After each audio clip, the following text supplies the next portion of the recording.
Hello, this is 6 Minute English from BBC Learning English. I'm Phil. And I'm Georgie. Has this ever happened to you? You eat a donut and get a sugar rush, a strong feeling of excitement and energy, only to collapse an hour later with a headache? Food affects us more than we realise, and that's because what we eat alters our brain chemistry, changing our mood and emotions. Our brain is working 24 hours a day, even while we sleep, so it needs more fuel than other body parts. So, can we eat our way to feeling happy? In this programme, we'll be discussing the relationship between food and the brain, and, as usual, we'll be learning some useful new vocabulary as well.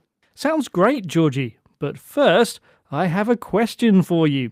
Humans with an average brain weighing 1.5 kilos are one of the cleverest animals. But which mammal has the biggest brain?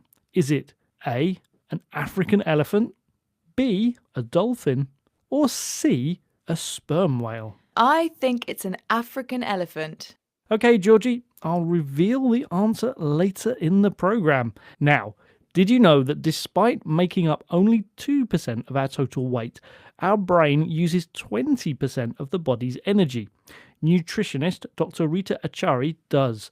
She thinks we should be specifically eating for our brains, as she explained to BBC World Service programme The Food Chain.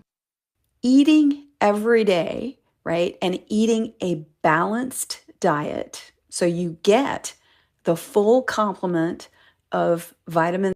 Eating every day, right, and eating a balanced diet so you get the full complement of vitamins and minerals is critical. If you go low in something in one day, if you just, don't eat any protein for a day, or for me in my situation, if I don't eat any vegetables, I know the next day I'm not as sharp.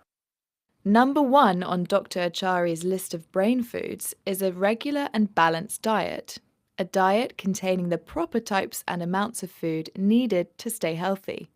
Remember the rainbow rule: eat foods of many different colours with lots of leafy greens. A balanced diet also includes different types of nutrients, vitamins, fibre, protein, and so on. But including these isn't always possible. You might go low on, meaning have very little of, one food type. Dr. Achari says that when this happens to her, she's not as sharp, as intelligent and quick to notice things as usual. Dr. Achari names lots of different foods which help boost our brains, from wild-caught Alaskan salmon and avocado to berries and walnuts. But hang on, Georgie. Wild-caught Alaskan salmon. Very nice and very expensive. It sounds like these superfoods are just for the super rich. Well, not according to blogger Michelle Munt. Here she is telling BBC World Service's The Food Chain how eating well needn't cost a fortune. It's not expensive, and everyone's got a freezer these days, so yes, you can batch cook things, freeze them, and then use them in like a week's time or something. So I think the problem is that, again, it's about our lifestyles. It's about the fact that we feel like we've got limited time, and therefore people are trying to cut the time down in the kitchen by cooking things that are pre-made, or even worse, we're just chucking it in the microwave. But actually, you can do fresh food in 20 minutes flat.